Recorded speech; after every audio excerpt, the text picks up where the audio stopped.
Sandra Momouri, bienvenue sur notre plateau. Vous me posiez la question juste avant qu'on tourne, mais dans le fond, pourquoi nous invitez vous, alors que on n'est que à Genève, alors que France Loisirs c'est Crissier? Parce qu'on parle français, qu'on aime bien vous lire, qu'on a bien aimé évidemment Genève sans dessus-dessous, 5 fictions policières, et puis le retour de Genève, Paris, le retour comment elle s'appelle, Clémentine Pinson. Ça ne s'oublie pas, sauf quand on est déjà 3 jours dans la vue. Ça, c'est un amusement pour vous, un roman collectif. Vous êtes venus potes parce qu'on avait eu Corinne Jacquet tout à l'heure. Oui, on est devenus très copains. Moi, j'avais jamais fait de nouvelles policières et c'est la première fois que je me suis collée. Il faut bien parler dans votre micro, il faut vous entendre. C'est la première fois que je m'y suis collée et j'ai trouvé ça très ludique. Bon, on va faire comme à Paris quand vous allez chez Truquier. Faites-moi le pitch de votre nouvelle à vous. Alors, de Genève sans dessus-dessous, c'est l'histoire d'une pop star américaine qui débarque à Genève pour un concert au stade de Genève et tout à coup elle disparaît de la circulation. Alors il y a 3 jours pour la retrouver. Des supputations, c'est perdu de vue, mais bon, on est à Genève, les choses se passent bien et en fait, est-ce qu'on n'a pas le droit d'être une star de temps à autre ? Mais bien sûr.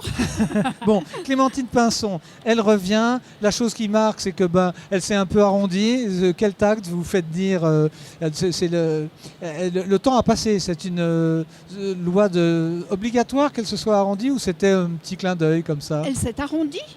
Oui. Vous trouvez? C'est son rédacteur en chef qui dit tu es arrondi, elle dit quel tact.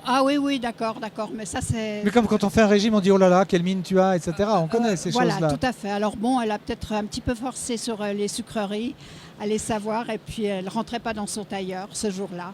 Voilà, mais c'est classique. Alors, Genève-Paris, c'est qu'elle était essentiellement genevoise dans le premier opus.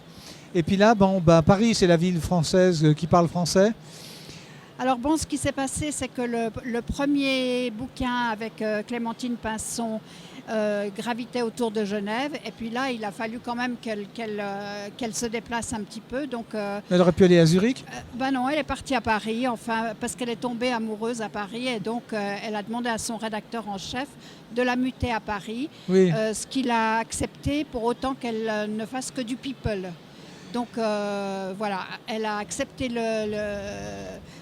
de faire du people pour être avec son amoureux à Paris. Alors quand on fait du people, et là vous en faites, on est obligé, avant de tourner, vous m'avez dit attendez, je dois prendre ma liste, c'est les pseudos, parce qu'on reconnaîtra tout le monde, mais un pseudo, bon, donnez-nous les plus... moi j'ai Truquier en tête parce que c'est un confrère. Florent Truquier, oui. Il me semble que c'est même pas nécessaire de donner son vrai nom. Non, tout le monde aura reconnu évidemment Michel Drucker. Non, je plaisante évidemment. Mais, bien sûr. Alors on a aussi Renaud de Sanville. Oui. Vous l'avez reconnu, Renaud de Sanville? Non. Non. Décryptez un peu le nom de Sanville. Non, mais je suis très mauvais pour ça. Un ministre qui s'occupe de l'internationalité. Qui prône tout ce qui est français. Oui. Voilà. Et qui pose sur les journaux. Alors, avec... De Sanville, il son se vrai reconnaîtra. nom c'est... Allez, je vous laisse dire. Montebourg, bien évidemment, des Sanville.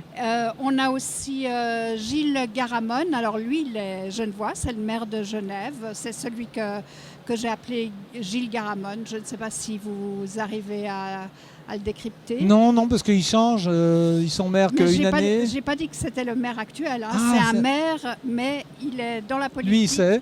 Oui, il est dans la politique genevoise, oui. Gilles Garamone. Non, mais vous êtes journaliste et vous êtes impétueuse et vous avez tous les noms. Donnez-nous les traductions, il faut balancer là. Alors Gilles Garamone, c'est Guillaume Barazzone, bien sûr. Ah oui, mais les trop récents, je les connais moins maintenant, les plus récents. Voilà, on a aussi, en France, on a Bastien Charal. Non, on pense au ministre qui a un nom de beefsteak. Non, c'est un sportif. Sébastien Chabal. Ah oui. Voilà, et puis qu'est-ce qu'il y a? Il y a encore Roland Ducanoë, il y a Jeanne Montero, il y a Aline Routin, il y a en Suisse Samuel Bornard. Ça me semble évident aussi. On s'y perd au bout d'un moment, vous êtes obligé d'avoir ça parce que comme vous écrivez beaucoup, vous perdez le nom, vous perdez la ressemblance. Par contre, quand on lit l'histoire, vous avez tous mis en situation. Vrai ou faux? Alors il y a du vrai, il y a du faux. Il y a du faux vrai, il y a du vrai faux. Je pense que c'est au lecteur de décrypter un petit peu ce qui est vrai, ce qui est faux. Il y a des situations qui sont vraiment réelles et il y en a d'autres qui sont complètement romancées. Alors on va laisser au lecteur le soin de faire le tri. Votre plume de journaliste de quotidienneté fait que vous écrivez vite ? Non, pas forcément. Non, moi je suis plutôt quelqu'un qui écrit lentement. Mais quand on doit écrire tous les jours, comment on fait ? Maintenant, j'écris plus tous les jours. Non, je parle de quand vous étiez à la quotidienne. Oui, mais ça ne veut pas dire qu'on écrit vite. Oui. On a la journée pour écrire, donc on n'écrit pas forcément vite. Mais bon, à la fin de la journée, il faut donner son papier, ça c'est clair. Oui, mais à peine vous avez fini, il y a déjà celui de la veille, du lendemain. Du moins, on y pense. Du moins, vous y pensez ? Oui, on y pense même la nuit. Oui, alors ça, on demandera à ceux qui partagent vos nuits. Voilà. Qu'on salue, parce qu'ils sont sur le plateau. Merci pour cette petite visite. Merci vous beaucoup, êtes en Daniel. Signature ces jours-ci Oui, tout à fait. Parfait. Oui. Chez Slatkin, votre éditeur ? Alors, chez Slatkin tout à l'heure avec Genève Sanshitsu, oui. avec les co-auteurs. Et chez Slatkin toujours ? Non, sur un autre là ? Non, Slatkin toujours demain entre midi et demi et 14h. Parfait. Donc si vous ne savez pas quoi manger ou que c'est bondé, allez écouter entre autres Sandra Montbourry. Merci beaucoup. Merci à beaucoup, très bientôt. Daniel. Je crois qu'on a largement dépassé le temps qui nous était imparti, comme on dit dans les médias. Merci. Merci.